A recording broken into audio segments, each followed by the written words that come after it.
Assalamualaikum warahmatullahi wabarakatuh. Waalaikumsalam.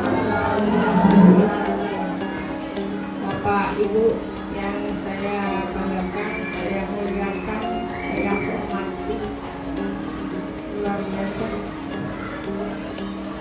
Di pagi menjelang siang ini kita masih dapat berkumpul bermuasabah dalam keadaan sehat walafiat.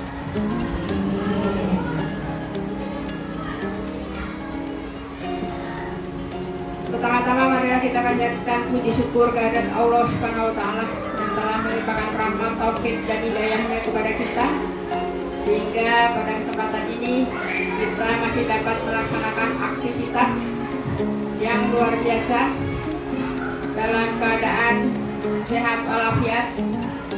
Salawat dan salam marilah kita sanjungkan ke junjungan kita Nabi besar Muhammad Sallallahu Alaihi Wasallam yang senantiasa kita nantikan syafaatnya di hari yang mulia nanti. Allahumma amin. Bapak Ibu, pada hari ini kita akan melaksanakan pengimbasan PM dan coding. Oleh karena itu, nanti tolong Bapak Ibu perhatikan, Bapak Ibu ikuti dengan sebaik mungkin, karena PM atau pembelajaran mendalam dan coding ini adalah hal yang baru. Walaupun di dalamnya itu banyak sekali yang sebagian sudah bisa kita pelajari dari kurikulum sebelumnya. Nah, oleh karena itu kepada Bapak Ibu saya mohon dengan sangat, ini luar biasa PM dengan coding ini, terutama coding. Coding ini adalah betul-betul ini ya. Walaupun nanti dalam pelaksanaan ya, kalau saya pribadi menginginkan ini bisa kita laksanakan di sekolah kita dari tahun ini untuk coding, karena ini hal baru. Oleh karena itu saya berharap dengan Bapak Ibu ya, tolong nanti diperhatikan, dilaksanakan untuk pembelajaran yang baru. Bapak Ibu yang mewakili dari sekolah kita untuk mengikuti pelatihan. Silakan nanti tanyakan kolaborasinya ya kepada beliau-beliau yang mewakili kita ya, sehingganya Bapak Ibu bisa mengikuti pembelajaran tersebut. Nah, oleh karena itu nggak perlu panjang lebar Bapak Ibu ya, untuk pelatihan kegiatan pembelajaran mendalam dan coding pada hari ini saya dengan mengucap Bismillahirrahmanirrahim saya buka.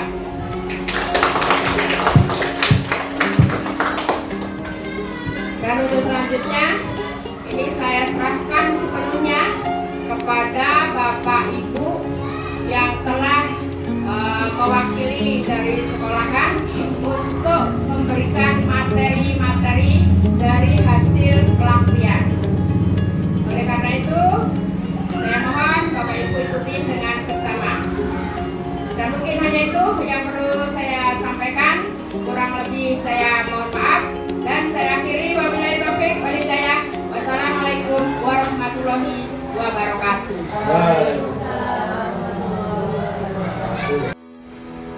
Bismillahirrahmanirrahim. Assalamualaikum warahmatullahi wabarakatuh.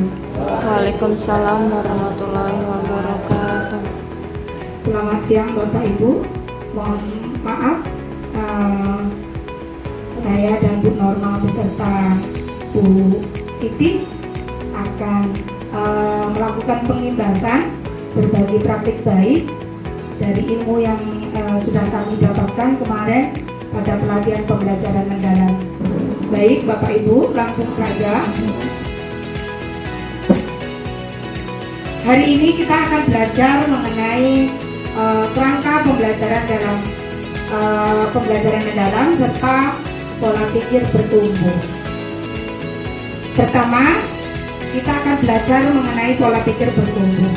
Pada pembelajaran mendalam, selain memuliakan anak, mindset kita sebagai guru harus dirubah dulu sebelum kita melakukan atau melaksanakan pembelajaran mendalam, yaitu pola pikir berubah. Harus dirubah dulu mindset kita. Ada pola pikir tetap atau PPT, kemudian ada pola pikir berubah, bertumbuh, atau yang kita singkat PPB. Apa sih pengertian pola pikir itu? Kalau kata Pak Menteri Abdul Mufti itu, kalau orang berpikir dengan growth mindset, maka dia yakin masalah hanya sedikit, jalan keluarnya banyak. Karena itu jangan menyerah dan jangan putus asa. Yakinlah bahwa semua masalah ada jalan keluarnya. Lanjut Bu. Kita lanjut. Terus.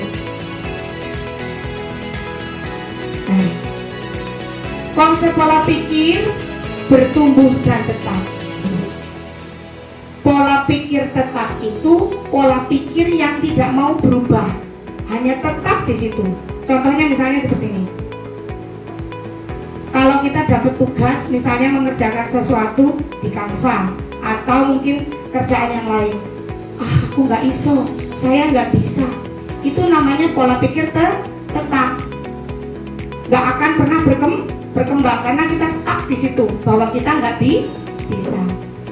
Kalau pola pikirnya berubah menjadi pola pikir bertumbuh, kita punya wawasannya luas. Oh iya, walaupun hari ini aku dikasih tugas nggak bisa, tapi aku bisa cari teman yang bisa diajak untuk belajar. Saya bisa bereksplorasi mungkin melalui media sosial atau menggunakan aplikasi-aplikasi yang menggunakan gadget pada saat ini. Jadi pola pikir tetap ini tidak boleh dipertahankan untuk menuju pembelajaran mendalam. Mindset kita harus dirubah bahwa kita semuanya bisa. Misalnya kita diutus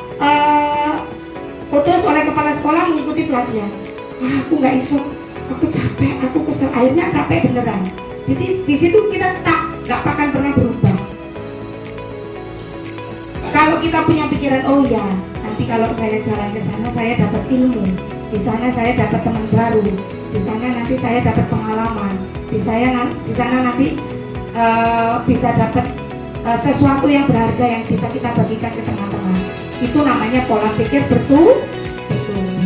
Pertanyaannya, apakah kita sudah termasuk pola pikir bertumbuh atau masih pola pikir tetap? Bapak Ibu masih pola pikir tetap atau masih sudah berubah pola pikir bertumbuh? Setengah-setengah. Tidak apa-apa Bu, kita belajar sedikit. Jangan mengatakan bahwa kita tidak bisa sebelum mencoba. Karena kalau untuk pembelajaran mendalam yang paling utama, kita dirubah dulu pola pikirnya. Mindset kita sebagai guru, sebagai pendidik harus dirubah dulu supaya murid kita juga bisa berubah ke arah yang lebih baik. Pola pikir lebih penting daripada keterampilan. Benar apa salah? Pola pikir atau mindset adalah fondasi dari keterampilan skill atau alat. Pola pikir merupakan cara melihat atau cara menghadapi masalah. Berperan memperluas cara seseorang dalam melihat berpikir. Dari pola pikirnya dulu, kemudian baru punya keterampilan, kemudian keterampilannya itu dijadikan sebagai alat untuk merubah pola pikir kita. Lanjut ke pembelajaran ini.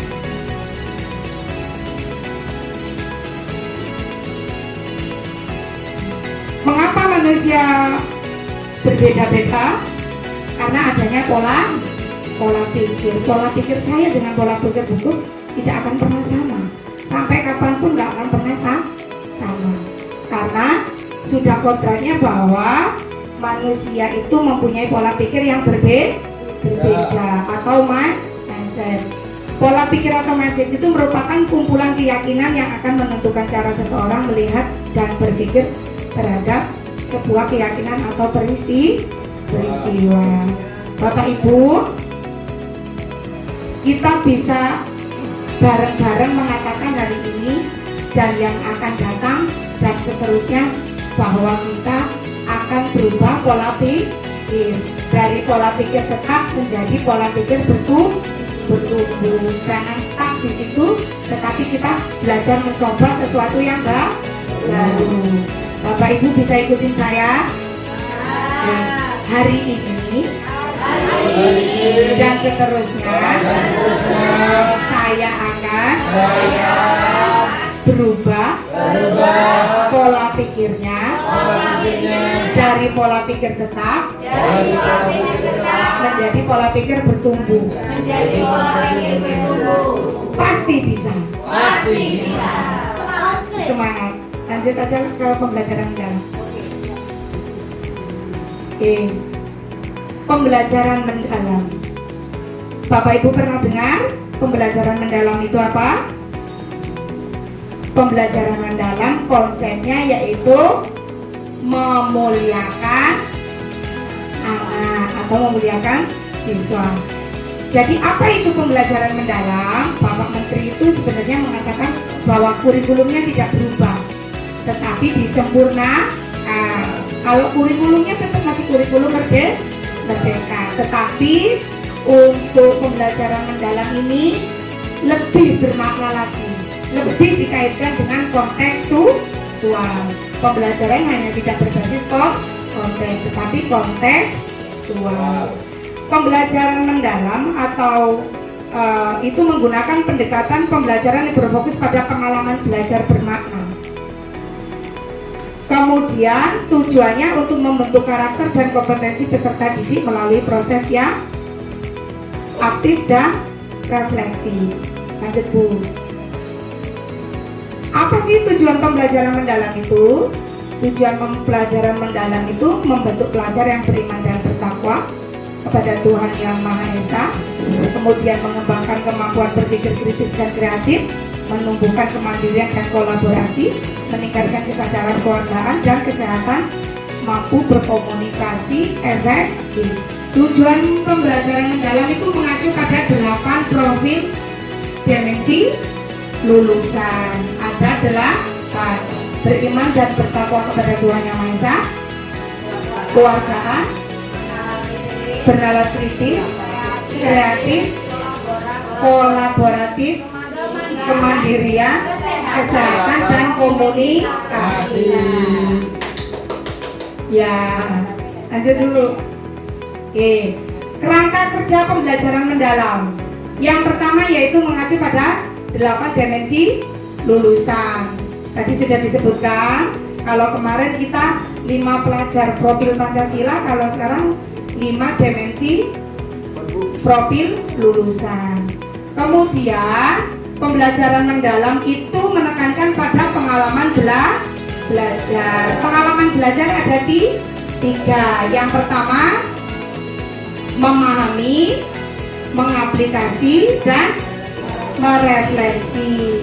Memahami bahwa kita ini proses belajar. Kemudian yang kedua apa tadi? Mengaplikasi apa yang kita dapatkan, kita aplikasikan dalam kehidupan sehari-hari. Kemudian merefleksi. Kemudian pada pembelajaran mendalam juga ada 3 prinsip pembelajaran. Ada yang tahu Bapak Ibu?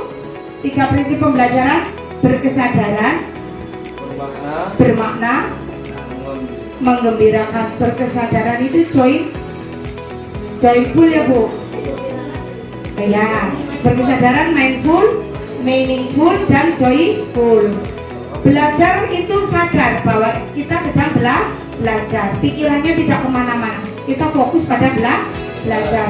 Kemudian bermakna, pembelajaran yang kita berikan kepada anak-anak itu harus bermakna, yaitu dikaitkan dengan kehidupan sehari-hari, harus punya makna dari pembelajaran tersebut. Menggembirakan, apakah pembelajaran kita hanya sekedar ice breaking, ketawa-ketawa? Tentunya tidak. Menggembirakan adalah bagaimana proses anak itu dalam belajar, dia bisa memahami, bisa mengerti pelajaran apa yang dia pahami hari itu, bisa menjawab pertanyaan, bisa mengaplikasikan. Itulah yang dinamakan dengan pembelajaran mendalam yang menggembirakan. Lanjut, Bu. Sudah. Nah, pada kerangka pembelajaran atau RPP, nanti Bapak Ibu akan membuat RPP. Nah, di dalam RPP itu nanti ada praktek pedagogiknya, kemudian ada lingkungan belajar, ada kemitraan atau kemitraan pembelajaran, ada pemanfaatan digital. Semua ini, kerangka pembelajaran ini harus tercakup pada RPP atau modul. Praktek pedagogiknya, kemudian lingkungan belajarnya, kemitraan pembelajaran atau lintas mata pelajaran, pemanfaatan digital ini wajib dalam pembelajaran mendalam. Pemanfaatan digital dalam modul wajib dicantumkan dan wajib kita gunakan dalam pembelajaran setiap harinya. Oke, pembelajaran mendalam pada guru itu mempunyai peran. Yang pertama, menyusun pembelajaran yang kontekstual. Kontekstual tadi apa Bapak Ibu? Ya, mengaitkan dalam kehidupan sehari-hari serta kolaborasi.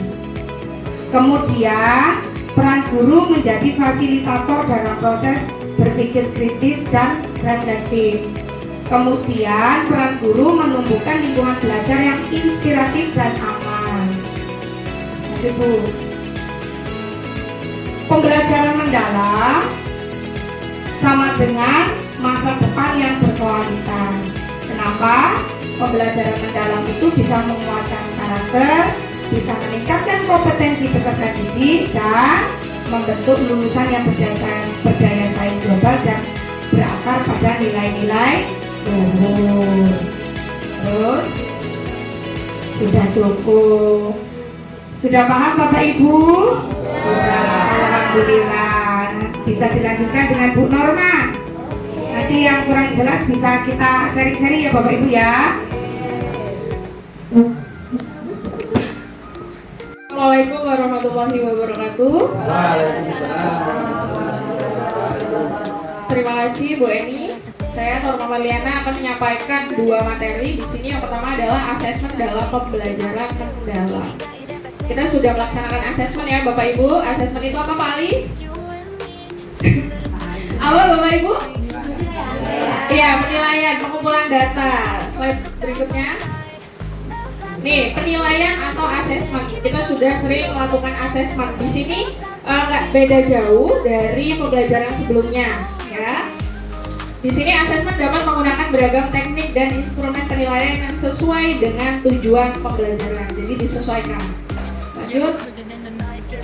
Dalam pembelajaran mendalam, asesmennya ada prinsipnya, yaitu yang pertama berkeadilan, yang kedua objektif, yang ketiga adalah edukatif. Berkeadilan ini kita tidak boleh bias untuk penilaian ke anak.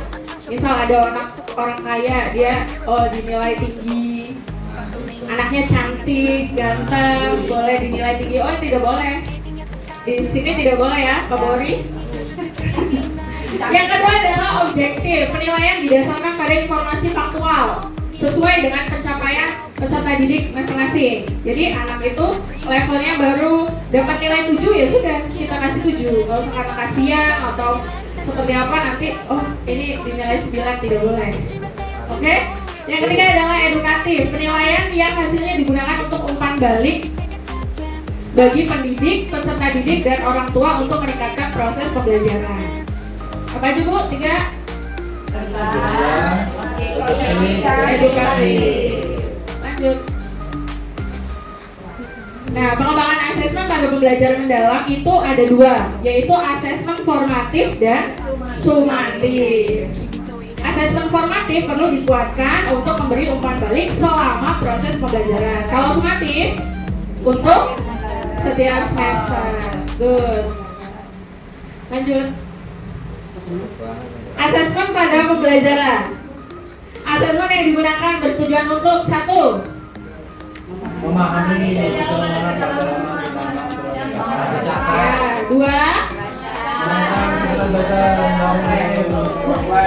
Tiga. Ternyata asesmen kegunaannya seperti itu Bu, tidak hanya untuk nilai saja. Oke? Oke, lanjut. Nih, bedanya asesmen formatif dan sumatif. Asesmen formatif berupa ada asesmen untuk di awal pembelajaran untuk mengetahui apa? Kesiapan murid. Terus untuk mempelajari materi ajar mencapai tujuan pembelajaran yang akan direncanakan. Itu asesmen di awal. Yang kedua, asesmen di dalam proses pembelajaran. Itu masuk ke formatif. Kalau sumatif untuk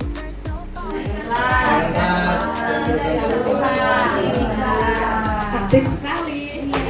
Kenaikan kelas dan kelulusan. Nih, sumatif dan formatif ya. Beda. Oke, lanjut. Asesmen dalam penerapan pembelajaran mendalam diterapkan dengan penekanan asesmen otentik dan holistik. Apa itu otentik?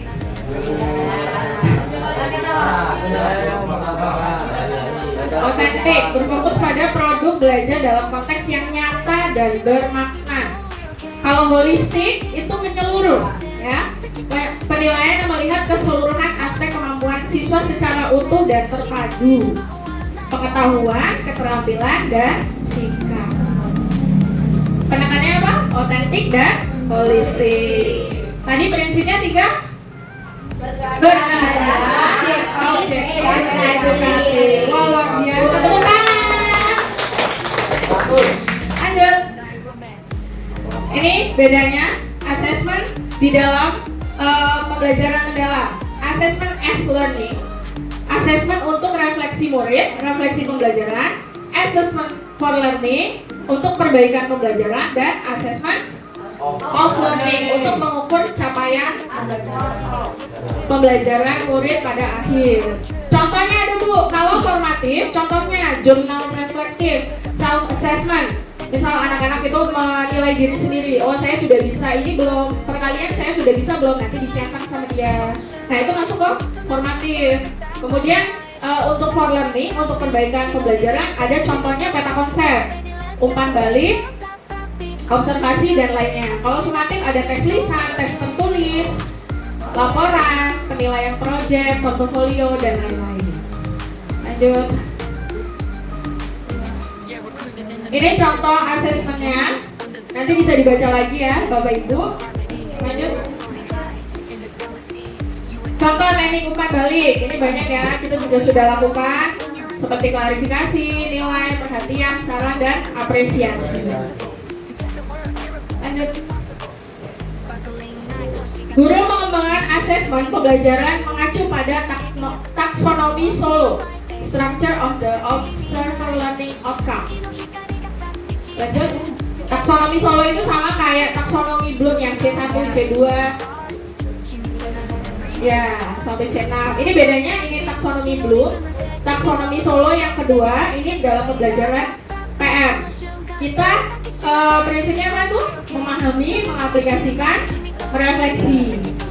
Jadi KKO-nya, kata kerjanya sudah C3 sampai C6. Lanjut. Ini taksonomi Solo. Nanti bisa dibaca lagi modulnya, nanti saya kasih ya. Diapain, Mbak? Dibaca dan dipraktekkan Bu. Oke. Lanjut. Ini dalam ranah kognitif Bu, Pak. Kalau dulu mencipta, mengingat, mengevaluasi, memahami itu masuknya di C2. Lanjut. Contoh pengalaman PM pada ranah afektif dan psikomotor. Ini merefleksinya, afektifnya bisa dibaca, psikomotornya keterampilan fisik, koordinasi gerakan, dan lainnya. Oke? Kita masuk ke untuk asesmen, sudah paham ya Bu? Tadi asesmen ada 2. Di apa? Formatif, sumatif. Formatif yang di bagian mana? Awal dan proses. Sumatif contohnya teks tertulis dan lainnya. Oke, good, tepuk tangan.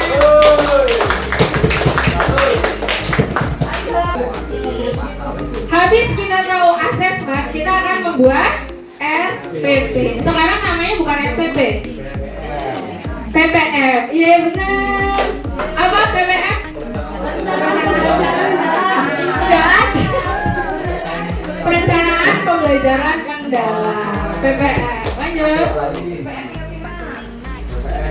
PPM. Iya, PPM. Tadi ada apa aja? Yang kerangka pedagogis. Yang tadi disampaikan Bu Eni. Ingat nggak? Pemanfaatan digital. Apalagi? Kemitraan dan lingkungan belajar. Wow. Ini karakteristik kurikulumnya. Yang pertama dinamis, fleksibel, responsif. 2 berpusat pada peserta didik. 3 pembelajaran terpadu. 4 relevan, peduli dan dengan kehidupan masyarakat. 5 pengembangan keterampilan tingkat tinggi dan 6 pemanfaatan teknologi. Oh, ya digital. Next. Nah ini di PPM nanti harus ada ini 4 ini. Yang pertama identifikasi kesiapan murid, ya. Memahami karakteristik materi pembelajaran dan menentukan dimensi profil lulusan. Menentukan dimensi profil lulusan. Nah, anak ibu mau dijadikan yang profil lulusan yang mana nih? Yang mana coba? Yang sehat. Yang kedua, desain pembelajaran, menentukan tujuan pembelajaran. Tujuannya seperti tadi pakai KKO, taksonomi Solo. Yang di desain pembelajaran ada menentukan kerangka pembelajaran, ada praktek pedagogis, kemitraan pembelajaran, lingkungan pembelajaran, dan pemanfaatan teknologi. Yang ketiga, pengalaman belajarnya harus berkesadaran, bermakna, dan menggembirakan. Serta pengalaman belajar memahami, mengaplikasi, dan refleksi. Yang keempat ada asesmen formatif dan sumatif. Lanjut. Ini identifikasi pertama ya Bu, Pak. Mengidentifikasi kesiapan murid yang pertama. Lanjut. Kita tentukan itu. Analisis pengetahuan awal dulu. Biasanya pakai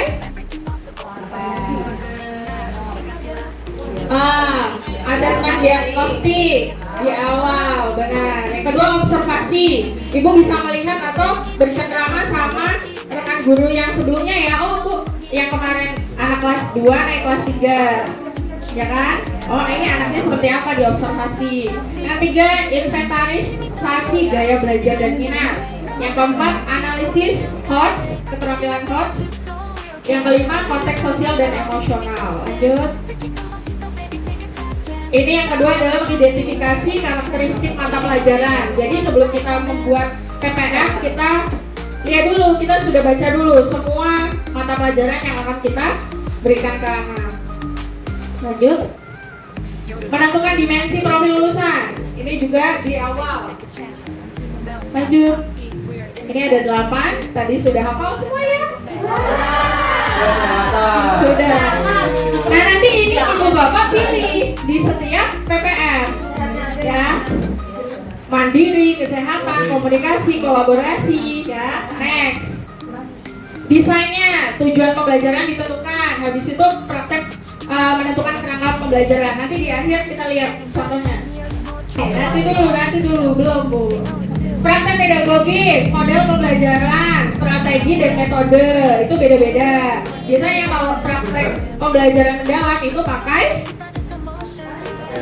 yang problem solving dan project. Apa? Iya betul Bu Siti, temukan. PJBL atau PBL project. Kemitraan melibatkan guru lintas pelajaran boleh, orang tua, industri atau komunitas. Ya kemitraannya. Terus lingkungan belajar. Lingkungan belajarnya bisa kelas interaktif, laboratorium, ruang kreatif maupun virtual, online boleh. Yang keempat, pemanfaatan digital. Itu ada e-learning, simulasi, augmented reality atau AR, dan kecerdasan buatan atau AI. Ya, next. Pengalaman belajar sudah tadi. Next. Oh ya, sebelumnya. Oh ya Bu, ini nilai memuliakan dalam PM. Ini kita tidak boleh lagi memanggil anak dengan hey. Itu nggak boleh. Bolehnya apa Bu ini dulu? Ananda atau Nak. Nggak boleh hey kamu. Nggak boleh. Karena kita harus memuliakan anak, memuliakan ilmu ya Pak Bu Adi. Ya, memuliakan yang memberi ilmu. Nggak boleh hey nggak boleh. Ananda atau Nak. Nah, ini adalah contoh nanti ketika kita bikin PPM, perencanaan pembelajaran mendalam, ini komponen minimum perencanaan pembelajaran. Jadi yang pertama itu ada identifikasi. Sebelum identifikasi ini nanti ada identitas sekolah ya, Bapak Ibu, identitas kelas, sekolah, kelas, anak ya. Baru identifikasi, dimensi profil lulusan. Pilihlah dimensi profil lulusan yang akan dicapai. Boleh lebih dari satu atau tercapai. Oke? Jadi nggak usah banyak-banyak ya. Bisa pembelajaran ini, saya ingin dia bisa bernalar kritis dan mandiri. Jadi dimensi profil lulusannya dicentangnya 2. Oke? Yang desain pembelajaran, di sini ditentukan tujuan pembelajaran. Tulis tujuan pembelajaran yang mencakup kompetensi konten pada ruang lingkup materi ya. Kemudian praktek pedagogis ditulis, Bapak Ibu mau model pembelajarannya apa, strateginya apa, itu ditulis di situ. Kemudian kemitraannya, Ibu bermitra dengan siapa? Boleh dengan guru, mapel, lintas pelajaran ya, pejabat pejabat ahli, tenaga ahli. Boleh, atau antar guru lintas sekolah juga boleh. Misal kita di sekolah yang terdekat, boleh.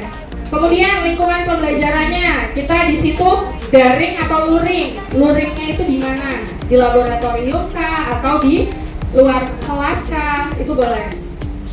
Terus pemanfaatan video. Ini contohnya seperti biasanya kita pakai untuk video pembelajaran. Atau anak-anak diberi tugas untuk membuat TikTok atau membuat CapCut atau membuat di Instagram kumpulan tugas yang dia sudah buat.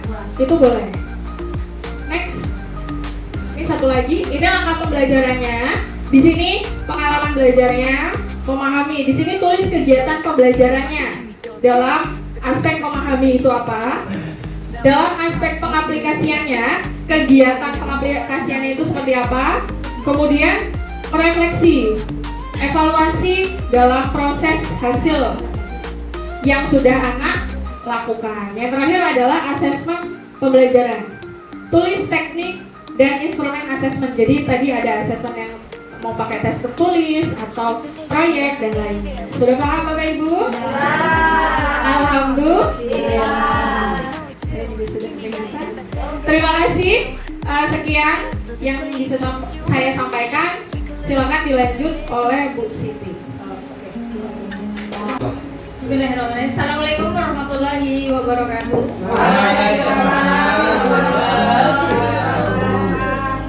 Baik, di sini saya akan menyampaikan materi coding dan kecerdasan artifisial. Konsep dasar kecerdasan artifisial. Definisinya yaitu AI adalah kemampuan mesin untuk meniru kecerdasan manusia, ya, dapat memproses data, mengambil keputusan dan menyelesaikan masalah. AI ini seperti kita ketahui ini hubungannya dengan pembelajaran mendalam, pemanfaatan digital. Jadi ada kecerdasan buatan. Kecerdasan buatan ini contohnya mungkin banyak. Selama ini kita mungkin sering lihat kalau di TikTok atau di yang lain-lain, ada anak kecil lucu tapi bisa berbicara atau masih bayi bisa berbicara. Nah itu menggunakan kecerdasan artifisial atau kecerdasan buatan.